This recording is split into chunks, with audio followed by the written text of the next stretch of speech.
নমস্কার বন্ধুরা, আমি রণদীপ। হিস্ট্রি দর্পণ এডুকেশনাল চ্যানেলে আপনাদের সকলকে স্বাগত। আজ আমরা মূলত আলোচনা করব কলেজে ভর্তির বিষয়ে। আমরা অধিকাংশ সময় দেখেছি যে কলেজে ভর্তির ক্ষেত্রে শিক্ষার্থীরা বুঝতে পারে না যে বিষয় কিভাবে নির্বাচন করবে। আমরা সম্প্রতি দেখেছি মে মাসে উচ্চ মাধ্যমিকের রেজাল্ট প্রকাশিত হয়েছে। অধিকাংশ শিক্ষার্থীরা বুঝতেই পারেন না যে কিভাবে কি বিষয়টা নিলে আমাদের পরবর্তীতে ভবিষ্যতে সেটা কাজে লাগাতে পারবে এবং ভবিষ্যৎ আরো সুসংঘবদ্ধ হয়ে উঠবে এবং বিষয়ের প্রতি এমনিতে আমাদের ভালোবাসাটা বাড়বে। আর আমরা কিভাবে আমাদের নিজেদেরকে বিষয়ের প্রতি আরো বেশি আকৃষ্ট করতে পারবো। তাই এটা বোঝার ক্ষেত্রে প্রথমে আমাদের বুঝতে হবে যে শুধুমাত্র আমরা উচ্চ মাধ্যমিকে যে 5টি অথবা 6টি বিষয় নির্বাচন করেছিলাম সেই বিষয়গুলোতেই শুধু বেশি নম্বর পেলে হবে না। কারণ বিষয় নির্বাচন করার ক্ষেত্রে একটা নিজস্ব দক্ষতা থাকা অবশ্যই জরুরি, নয়তো পরবর্তীতে তোমার অনেক অসুবিধার সম্মুখীন হতে হবে। তাই পুরো ভিডিওটা দেখার জন্য অবশ্যই সকলকে অনুরোধ রইল, স্কিপ করবেন না, তাহলে অনেক কিছুই বুঝতে পারবেন না। তা আজ আমাদের মূল আলোচনার বিষয় অবশ্যই বললাম যে কলেজে বিষয় নির্বাচনের ক্ষেত্রে মারাত্মক ভুল। কারণ আমরা অধিকাংশ শিক্ষার্থীদের দেখেছি যে তারা যখন বিষয় নির্বাচন করেন তারা নিজেদের বিচার বুদ্ধি সম্পূর্ণভাবে কাজে না লাগিয়ে যে আমাদের যে মূল লক্ষ্য সেই লক্ষ্য থেকে আমরা মাঝে মধ্যে সরে যাই। তো এই লক্ষ্য থেকে সরে গেলে কিন্তু আমরা আলটিমেটলি ভবিষ্যৎকে কিন্তু নিজের হাতেই অন্ধকারের দিকে ঠেলে দিচ্ছি। তাই আমাদের মাথায় রাখতে হবে আমাদের বিষয় নির্বাচনের ক্ষেত্রে আমাদের ভবিষ্যৎকে সুদৃঢ় করতে হবে। তাই ভবিষ্যৎকে সুদৃঢ় করার মতো করেই আমাদের কিন্তু বিষয়টাকে নির্বাচন করতে হবে। তা আমরা দেখেছি যে অধিকাংশ শিক্ষার্থীরা যে ভুলটা করে থাকে যে কিছু কিছু এমন এমন পরামর্শদাতার কাছ থেকে তারা পরামর্শ পান, দেখা গেল যারা যেই বিষয়ে ব্যর্থ তাদের কাছ থেকে গিয়েই সেই বিষয় সম্পর্কে তারা জ্ঞান অর্জন করেন। ফলত তাদের সেই খারাপ প্রভাবটা শিক্ষার্থীদের মধ্যে অল্প বয়সেই তার সুস্থ মস্তিষ্কের মধ্যে ঢুকে পড়ে। ফলে তারা সহজেই নিজেকে দ্বিধাদ্বন্দ্বে ভুগতে থাকে এবং নিজে বুঝতেই পারে না যে কোন বিষয়টা সে চুজ করবে অথবা সিলেক্ট করবে।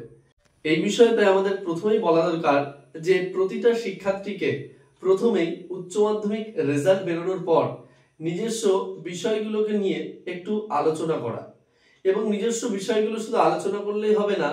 তারা যে ছোট থেকে পড়েছে 5 থেকে 12 ক্লাস অর্থাৎ উচ্চ মাধ্যমিক পর্যন্ত, এই পর্যন্ত তাদের কোন বিষয়ের প্রতি একটা ভালোবাসা জন্মেছে সেই বিষয়টা সম্পর্কে আগে জানতে হবে। অনেকের ভূগোলের প্রতি থাকে, অনেকের ইতিহাসের প্রতি থাকে, অনেকের সায়েন্স পার্টের প্রতি থাকে, অনেকের আর্টস পার্টের প্রতি থাকে। তাই এটা আমাদের আগে বুঝতে হবে। অনেকে আবার ইঞ্জিনিয়ারিং লাইনে যায়, অনেকে জেই নিট দেয়, অনেকে আইটিআই করে, অনেকে কলেজের অন্যান্য যে কোর্স গুলো আছে ইঞ্জিনিয়ারিং কলেজ বাদে অনেকে কমার্স নিয়ে পড়ে, অনেকে অন্যান্য কলেজে চলে যায়, অনেকে বাইরে চলে যায়, বিভিন্ন দিকে পড়ার সুযোগ পায়। ফলত তারা নিজেরাই খেয়েই হারিয়ে ফেলে যে আমি ঠিক কোন দিকে যাব, কোন বিষয়টা নেব। এ বিষয়ে আজ আমি তোমাদের সাথে একটা আলোচনার মাধ্যমে এটার সমাধান করে দেব। আলোচনাটা কি? আলোচনা হলো তোমরা উচ্চ মাধ্যমিকের পরে কোন বিষয়টি নেবে আর কোন বিষয়টি নেবে না, আর তুমি বুঝবে কি করে যে এই বিষয়টিতে তুমি ভালো। শুধুমাত্র উচ্চ মাধ্যমিকে বেশি নম্বর পেলেই কিন্তু তুমি সেই বিষয়টিতে যে খুব ভালো কিংবা সেই বিষয়টির প্রতি তোমার ভালোবাসা বা তোমার বিষয়টির প্রতি যে একটা আবেগ অনুভূতি কাজ করবে এমন নয়। আবার এমন নয় যে বিষয়টিতে কম পেয়েছো মানে সেই বিষয়ের প্রতি তোমার ঘৃণা জন্মাবে। তাই এটা তোমাদের প্রথমেই মনে রাখতে হবে যে বিষয়ের ভালোবাসা জন্মায় কিন্তু পড়তে পড়তে। তাই তোমাকে আগে মাথায় রাখতে হবে 5 থেকে অষ্টম, তারপরে অষ্টম থেকে উচ্চ মাধ্যমিক, এই যে 3-4 এরকম ভাবে তুমি 5 থেকে এই উচ্চ মাধ্যমিক পর্যন্ত দীর্ঘ 7-8 বছরে এই যে এতগুলো বিষয় ছিল, কোন বিষয়গুলোকে তুমি সব থেকে বেশি ভালোবাসতে সেটা আগে তোমাকে বুঝতে হবে। তারপরে বুঝতে হবে সময়ের সাথে সাথে কোন বিষয়ের ভ্যালু বাড়ে এবং কোন বিষয়ের ভ্যালু কমে, এটাও তোমাকে বুঝতে হবে। এমনকি এটাও তোমাকে বুঝতে হবে যে আমি কোন বিষয়টা নিলে ভবিষ্যতে আমার খুব উপকার হবে এবং কাজে লাগবে। তাই সকলকে একটাই অনুরোধ যে উচ্চ মাধ্যমিকের রেজাল্টের পরে অবশ্যই শুধু বিষয়ের নাম্বার দেখে নয়, নিজের ভবিষ্যতের দিকে তাকিয়ে অবশ্যই বিষয় নির্বাচন করুন এবং লোকের দ্বারা প্রতারিত হয়ে বা অন্যের কথায় চালিত হয়ে নয়, নিজের ভবিষ্যৎকে একটা সুদৃঢ় পথে বা ভবিষ্যৎকে আলোকিত করার জন্য নিজের পছন্দের বিষয়কে বেছে নিন। নাই কিন্তু ভবিষ্যতে একটা মারাত্মক ভুল হতে পারে। কেননা আপনি যদি ইতিহাস বেছে নিন, আমি একটা ইতিহাস দিয়ে উদাহরণ দিই। যদি আপনি ইতিহাস বেছে নিন তাহলে কি কি সুবিধা হতে পারে? যেমন ধরুন, আপনি যদি কলেজের ইতিহাস বেছে নেন তাহলে আপনার ভবিষ্যৎ কিন্তু অনেক উজ্জ্বল হবে। কেন উজ্জ্বল হবে তার দু একটা উদাহরণ আমি দিয়ে দিলাম। যেমন ধরুন, WBCS কারোর যদি বড় স্বপ্ন থেকে থাকে, অথবা UPSC union public service commission এই পরীক্ষাগুলো কারোর যদি বড় বড় স্বপ্ন থেকে থাকে, অবশ্যই তাহলে তারা প্রথমেই ইতিহাস নির্বাচন করবে। কেননা এই দুটো এক্সামের ক্ষেত্রে আমরা দেখেছি ইতিহাসের একটা হিউজ অংশ থাকে এবং ইতিহাস খুব একটা মোস্ট ইম্পর্টেন্ট সাবজেক্ট হিসেবে এখানে পরিগণিত হয়। এছাড়াও যাদের ইচ্ছা আছে পুলিশ লাইনে যাব, West Bengal police, Kolkata police, এক্ষেত্রেও কিন্তু আমরা দেখেছি প্রিলিমিনারি থেকে শুরু করে মেইন প্রতিটা জায়গায় ইতিহাসের কিন্তু 10 থেকে 12টা করে প্রশ্ন থাকছে। এটা একটা খুব গুরুত্বপূর্ণ জায়গা।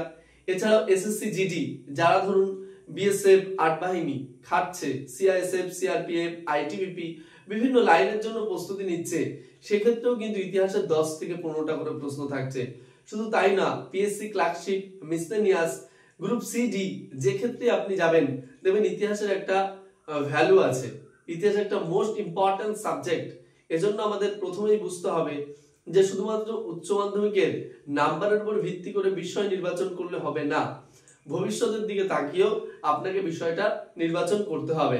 তাই অন্যের দ্বারা চালিত হয়ে নিজের লক্ষ্য থেকে সরে গিয়ে ভবিষ্যৎকে অন্ধকারের দিকে ঠেলে দেবেন না। অবশ্যই বিষয় নেওয়ার আগে সকলের সাথে পরামর্শ করুন এবং তারপর নিজের পছন্দের বিষয়টাকে নির্বাচন করুন। আপনি যদি নতুন হয়ে থাকেন আমাদের এই হিস্ট্রি দর্পণ চ্যানেলে, অবশ্যই চ্যানেলটিকে সাবস্ক্রাইব করে নোটিফিকেশন অন করে রাখবেন। সকলকে অসংখ্য ধন্যবাদ।